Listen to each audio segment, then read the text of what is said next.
ruminants, to your cattle, to your sheep, to your cows, and they in return give you manure. It's very important that we all try and go as organic as possible for the health of everyone, and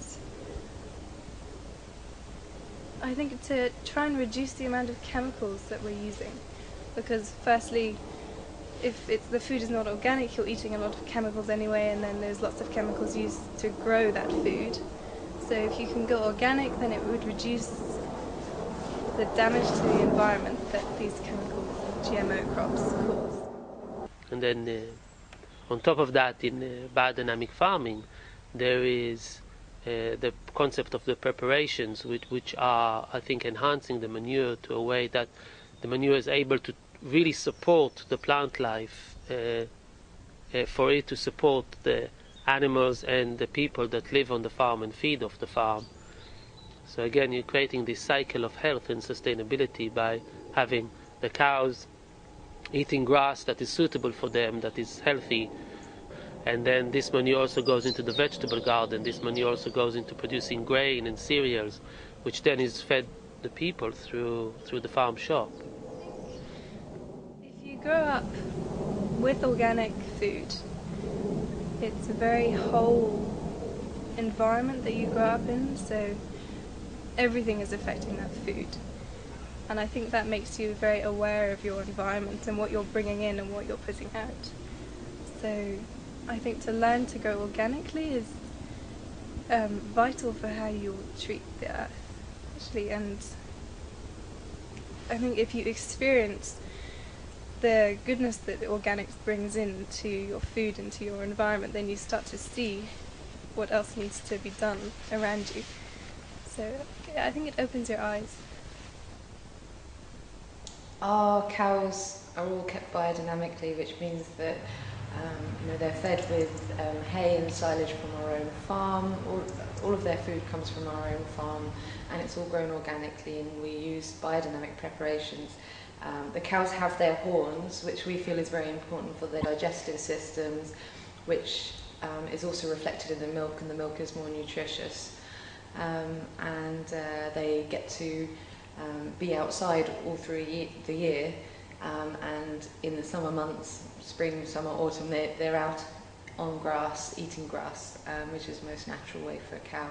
And you can really taste in the milk that it is sort of fresher, more nutritious than a lot of milk which is blended from many different farms and which isn't organic. I think the future is definitely for people to see not just organic or production, but small scale production, which is much more manageable for people and is able to employ more people and empower more people as to where their food comes from, and to have healthy food and have a stronger connection with their food, because with industrial farming we have lost connection with the source of our food and the quality of our food.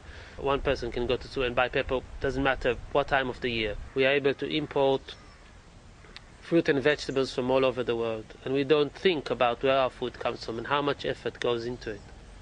But in this farm here, it's a small farm, 200-acre farm. The people who are fed from this farm, the people who are in touch with this farm, get much more in touch with their food.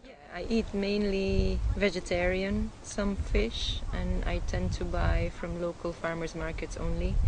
I hardly ever enter a supermarket anymore and eat mainly organic food. Mainly vegetarian. I was vegetarian completely it was only 2 years. But I will eat the meat from this farm or from our sister farm Tablehurst, because it's biodynamic.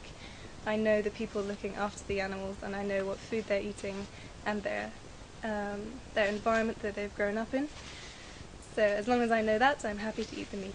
I became vegetarian when I was 6, so I haven't eaten meat in a long time, and I think probably if I wasn't already vegetarian, then I would probably eat organic and biodynamic meat, but I don't really have any need for meat now, so I stay vegetarian.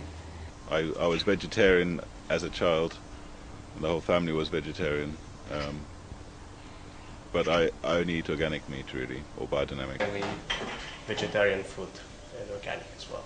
There are methods which are available which can show that we're not just talking about minerals and pure substance, but there are forces in our food and working in nature. And one of those methods was developed by Pfeiffer when he developed the chromatography, and Dr. Kalisko as well with the crystallization method.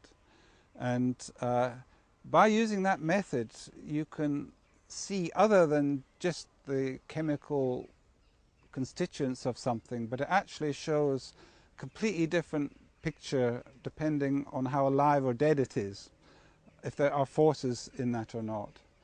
And these pictures are quite objective, and it's absolutely clear.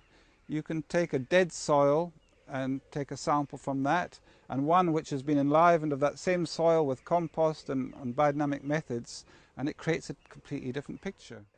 Each farm is a small community of friends and not only colleagues. For being interested in organic agriculture, and what the farm does here is to do with the fact that you can involve the community in it, and also when you work with biodynamic agriculture or organic agriculture, you're actually producing food that people can trust. So after I became more interested in organic food and growing my own food and cooking my own food, I got also interested in what isn't organic or the conventional and the use of GMOs. And me personally, I'm completely against using GMOs when you're cooking or eating or anywhere, because they unfortunately are everywhere. The plant is genetically modified. It's missing a vital part of the life of the plant. And when you consume that, you're also missing that vital part of life. Yeah, I personally don't believe in GMOs because of the health benefits of, well, for people and for the planet as a whole. I don't think that gene splicing is an advantage. I haven't seen proof of it getting better yields. The only potential downsides, I think, which is why I avoid it, is that it'll have an effect on us. GMO food, I think, is a limiting food source. It limits your diet, it limits the variety you can eat, and it makes you very dependent on the seed companies that produce this GMO seed. You can't save the seed, you can't grow next year from the same seed, so for me that raises questions about how good it is for you if it's not fertile enough to produce its own seed that is viable, then to eat food like that. I don't know how good that is for your body. It's got a terminator gene in it, which means that the plant is not able to produce seeds for the next generation. How does that affect also on a material level, on a nutrient level? Maybe there is nothing there. It's the same as organic or biodynamic soya. But for me, from a quality point of view, I ask the question, how does it affect my own fertility if I'm eating food that is not able to carry its offspring, is not able to produce the next generation? Is not just only not able to, it's got a gene that is a terminator, that kills it. The risk of cross-contamination, not only from one plant to the other, but from one plant to bacteria, to other organisms, and so on and so on. It's you don't know what you're unleashing. You have no idea. But one thing is absolutely sure: whatever you do, it's completely irreversible. You will never be able to stop it again. Once it's out there, it will be out there. If it's working out in a bad way, there's no way to reverse this process. I'm very suspicious of GMOs. I have to say I always try to buy from local farms when I don't get my food from my own farm.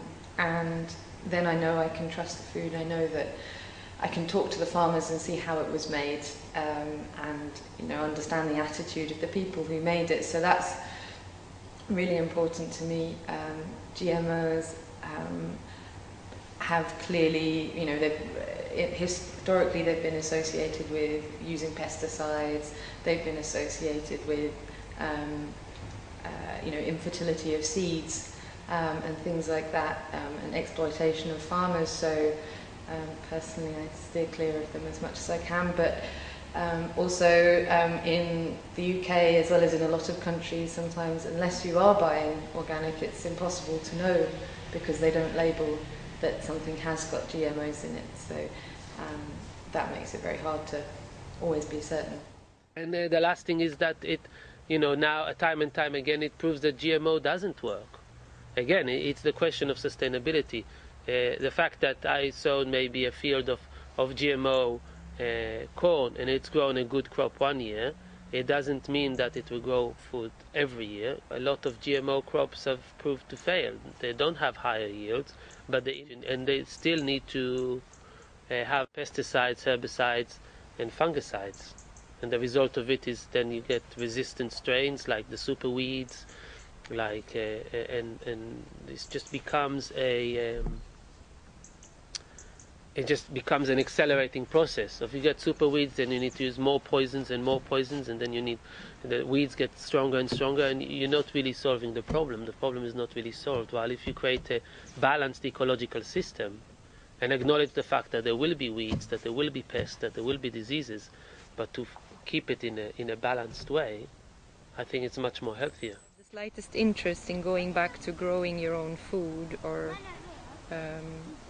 buying from local growers, you should try and do it, because to me that is the future, basically. When you live in a city and you live just with technology all around you, where life is so fast-paced, you actually gradually completely lose your identity, and you completely lose a sense of what life really is about. So for me, the journey of returning back to nature and to working with the soil and with plants every day has just been an amazing journey. Like, I have had so many moments in the last year or a year and a half where I felt so content and so connected, and where I've really been able to feel joy, just being with color, with sounds of nature. There's so much more than just nutrition that you get from living on the land and working with the land every day. So if you have a chance, then I would say try and leave that bubble where you're completely blinded and numbed by technology, and just try and go back to nature wherever you can find it, really. I think it's the only way forward. Small scale growing. A lot of small farms that are able to grow and specialize in certain things, but grow also a wide variety of fruit and vegetables. It's also fun, It is. I wouldn't choose it if it wasn't. I really enjoy farming life. It's very seasonal, it's very rhythmic. You always have the most amazing food right at your fingertips. So I would definitely recommend everyone get into farming, but it is really hard work. And obviously if you're doing farming, then do organic farming because it's so much more rewarding. So if you are a young person living in a city and you have a desire to find out what it's all about, you just need to go onto websites like the WOOF websites or HelpX, or there are so many resources on the internet now that can allow you to go and stay on organic farms in your own country even. You don't have to travel around the world, but that you can go and stay at places like that and get an experience volunteering for a few months or even for a few weeks. That would be a great thing to do. Or alternatively, try and find in your own city, if there are allotments available, community projects, community allotments. Like here in the UK we have quite a lot of those projects, and even while I was still working in an office I used to go and volunteer on Sunday afternoons. Try and find some of these projects and allow these projects to help you spark something for you to change your lifestyle and really understand what organics is about, just by eating organically and working with the land.